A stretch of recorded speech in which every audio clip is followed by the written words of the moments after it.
வணக்கம். ஓம் நமோ நாராயணா. உங்கள் activation astrologer KR Govindaraj பேசுகிறேன். இப்போ குரு பெயர்ச்சி, சனி பெயர்ச்சி, ராகு கேது பெயர்ச்சி நடந்திருக்குது. அது இந்த நடக்குது. இந்த 2026 இப்போ இந்த துலாம் ராசிக்காரங்களுக்கு உண்டான கிரக பலன்களை பற்றி நம்ம பேசுகிறோம்.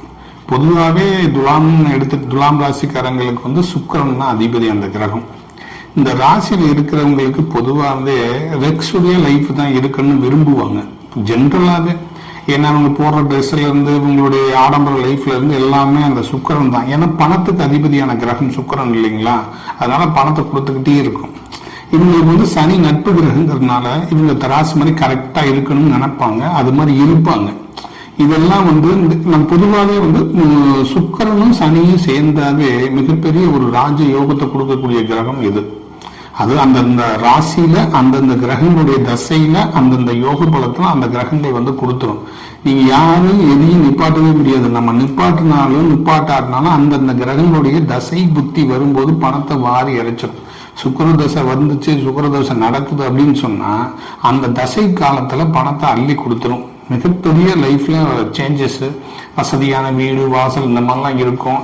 அதே மாதிரி இந்த திடீர்னு அதிர்ஷ்டமா வருதுங்களா, சுக்கரனாலதான் வருது. திடீர்னு ராஜயோகம் கொடுக்கறதெல்லாம் சுக்கிரன், சனி, ராகு, இந்த 3 கிரகம் தான். அப்ப இந்த துலாம் ராசியில இருக்கிறவங்களுக்கு நல்ல யோக பலன்களை அனுபவிப்பாங்க. இது ஜெனரலா இயற்கையிலேயே இந்த ராசியில இருக்கிறவங்களுக்கு இது அமையும். இது எதுக்கு சொல்றோம் அப்படின்னா, எல்லாத்துக்கும் அமையுமா அப்படிங்கிறதும் அதுல ஒரு சந்தேகம் இருக்குது. என்ன காரணம் அப்படின்னு சொன்னா, அப்ப நம்ம வீட்டுல இருக்கிறோம் அப்படின்னா நம்ம வீட்டுல எல்லா வசதி இருந்தா தான் நம்ம அந்த வீட்டுக்குள்ள இருக்க முடியும். பொதுவாகவே தண்ணி, கரண்ட், வசதிகள், நம்ம வீட்டுக்கு போற வசதி எல்லாமே நமக்கு இருந்தா தான் நம்ம அந்த வீட்டுல இருக்க முடியும். அது மாதிரி விரும்புவாங்க. இவங்க ஒரு வீட்டுக்கு குடி போறாங்கன்னா அந்த வீட்டுல எல்லா வசதியும் இருக்கணும். அது வாடகை வீடா இருந்தாலும் சௌகரியமா இருக்கணும், சொந்த வீடா இருந்தாலும் அவங்க டேஸ்ட்டுக்கு கட்டி நல்லா ஹாப்பியா இருக்கணும்னு விரும்புவாங்க. இது ஏன்னா அந்த கிரகம் பணத்தை கொடுத்துக்கிட்டே இருக்கிறதுனால இவங்க என்ன அலைகளும் அதே மாதிரி உருவாகிக்கிட்டே இருக்கும். போறதா இருந்தாலும் வர்றதா இருந்தாலும், ட்ரெஸ் எடுத்தாலும், ஒரு சாதாரண ஒரு செப்பல் போட்டாலும், ஒரு நடைமுறை வாழ்க்கையில பார்த்தோன்னா வசதியே இல்லைனாலும் அந்த ரெக்ஸூர் லைஃப்பை காமிப்பாங்க. நமக்கு பிறப்பு ஜாதகத்துல அந்த சுக்கிரன் நல்லபடியா அமைஞ்சு யோகமான ஒரு காலகட்டமா இருந்து யோக தசை நடந்துக்குதுன்னு வச்சுக்கோங்க, மிகப்பெரிய ஒரு ராஜ யோகத்தை அனுபவிப்பாங்க.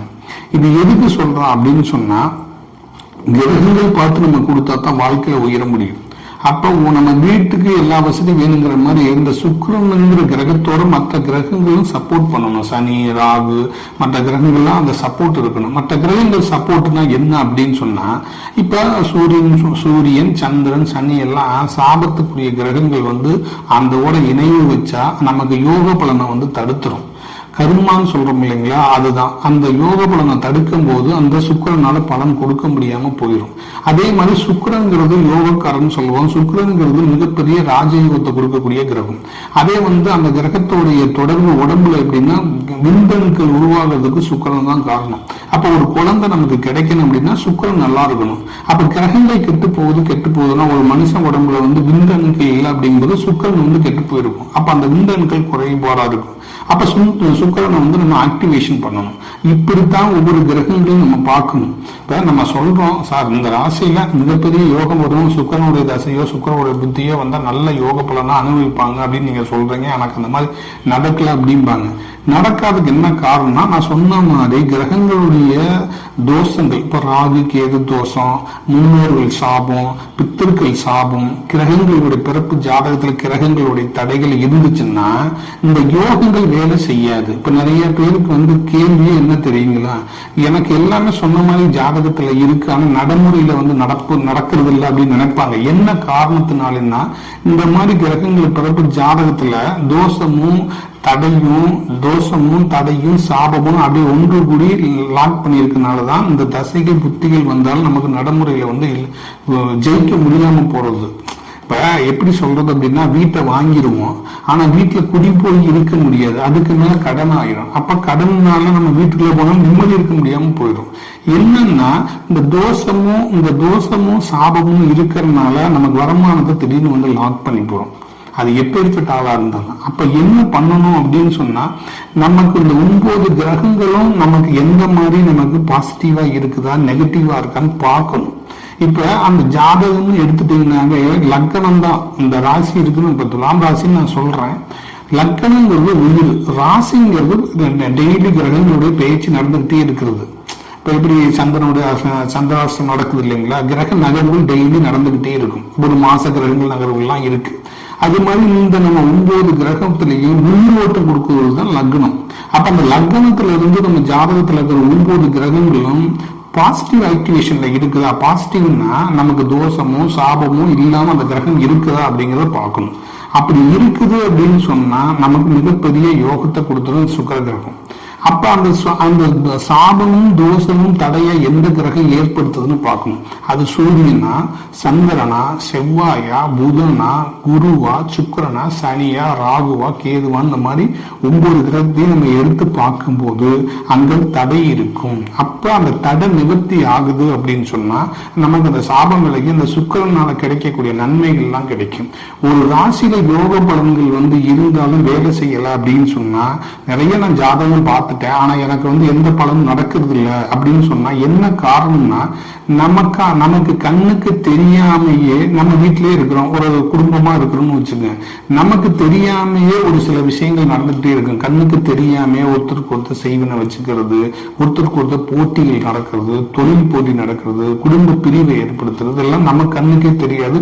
நமக்கு தெரியாம ஒருத்தர் இந்த மாதிரி இடைவெளி பண்ணிட்டே இருக்கிறது, இதெல்லாம் நடந்துகிட்டே இருக்கு. இது எதுக்கு இந்த மாதிரி எல்லாம் நடக்குது அப்படின்னு சொன்னா வீட்டுல 4 பேர் 4 ராசியில இருந்தாலும் ஒவ்வொருத்தங்களும் ஒவ்வொரு குணாதிசயங்கள் வேற மாதிரி இருக்கும். அப்ப இந்த குணாதிசயங்கள் ஒவ்வொருத்தங்களும் ஒவ்வொரு மாதிரி தானே இருக்கும், ஒரே மாதிரி இருக்கிறது இல்ல. அண்ணனுக்கு ஒரு குணாதிசயங்கள் இருக்கும், தங்கச்சிக்கு குணாதிசயங்கள் இருக்கும், அப்பாவோட கேரக்டர்ல பையன் இருப்பான், அம்மாவோட கேரக்டர்ல பொண்ணு இருக்கும். இந்த மாதிரி ஒரு மாற்றங்கள்லாம் எதுக்கு நடக்குது? ஒரு கூட்டு குடும்பமா ஒரு சில குடும்பங்கள் பாத்தீங்கன்னா இன்னைக்கு இருக்கிறாங்க. எதுக்காக சொல்றேன் அப்படின்னா அந்த கூட்டு குடும்பத்துல எது இருந்தாலும் அனுசரிச்சு போய்க்குவாங்க இல்லைங்களா. அதே மாதிரிதான் நம்ம கிரகங்கள் ஒவ்வொரு கிரகமும் 9 கிரகங்களும் அந்த சப்போர்ட்டோட பாசிட்டிவா இருந்துச்சுன்னா அந்த மாதிரி பிரச்சனை இல்லாம இருக்கும். அப்ப ஒவ்வொருத்தங்களுக்கும் ஒவ்வொரு ராசியில் இருக்கும், அந்தந்த கிரகங்கள் வேற எண்ணங்களை ஏற்படுத்திக்கிட்டே இருக்கும். இது எப்படி உருவாகுது அப்படின்னா அந்த தோஷம் இருக்கிறதுனால அந்த நெகட்டிவ் எண்ணங்கள் உடம்புல ஒரு மனுஷனுக்கு உருவாகுது. சாபம் இருக்கிறதுனால நெகட்டிவ் மைண்ட் செட் அந்த ராசிக்கு உருவாகுது. இப்படி ஒவ்வொருத்தங்களுக்கும் வித்தியாசமா அந்த எண்ண அலைகள் கிரகங்கள் கொடுத்துக்கிட்டே இருக்கும். இது கொடுக்கறதுக்கு மெயின் காரணமே இந்த நான் சொன்ன மாதிரி கிரகங்களுடைய தோஷமும் கிரகங்களுடைய சாபமும் தொடர்பு இருக்கிறதுனாலதான் இது நடக்குது. இப்ப சாபத்துக்கான எப்படி சொல்றதுன்னா சாபத்தோட கிரக தொடர்பு இருக்கும், ஆனா சாபத்துக்காக வருஷமோ நாளோ கிடையாது, சாபத்துக்கு எண்டே இல்லை. அப்ப கிரகங்களுக்கு எங்க இருக்கு? இப்ப சுக்கரனுடைய துலாம் ராசிக்கு சுக்கரனுடைய தசை 20 வருஷம் நடக்கணும், 20 வருஷம் நடக்குது. அதே மாதிரி சனியோட தசை 19 வருஷம் 19 வருஷம் முடிஞ்சது. ஆனா இந்த சாபத்துக்கான நாளுக்கு எது கிடையாது, அதை தொடர்ந்து நம்ம வம்சாவளியா வந்துகிட்டே இருக்கு.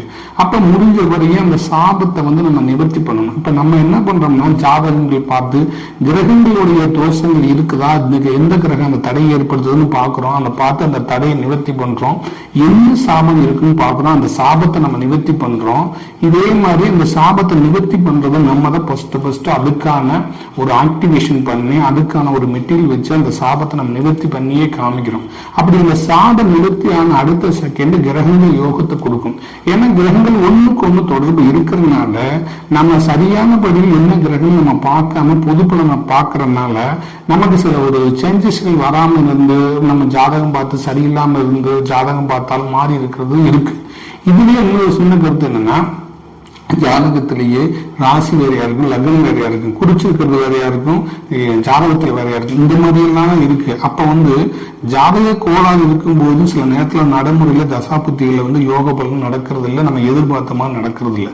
அப்ப அதையும் நம்ம ஃபர்ஸ்ட் பார்த்துக்கணும். இப்ப நான் நடக்கிற தசாபுத்தி கரெக்டு தானா, இல்ல அவங்களுக்கு உண்மையிலேயே இந்த கிரகங்கள் தடையா இருக்குதா, இதெல்லாம் கொஞ்சம் அலசி ஆராய்ஞ்சு பார்த்து அதை சரி பண்ணும் போது கிரகங்கள்னால வரக்கூடிய யோகத்தை நம்மளால அனுபவிக்க முடியும். தொடர்ந்து என்னுடைய வீடியோ பாருங்க, பிடிச்சிருந்தா லைக் பண்ணுங்க, ஷேர் பண்ணுங்க. அடுத்த வீடியோல சந்திப்போம். நன்றி நேயர்களே, வணக்கம்.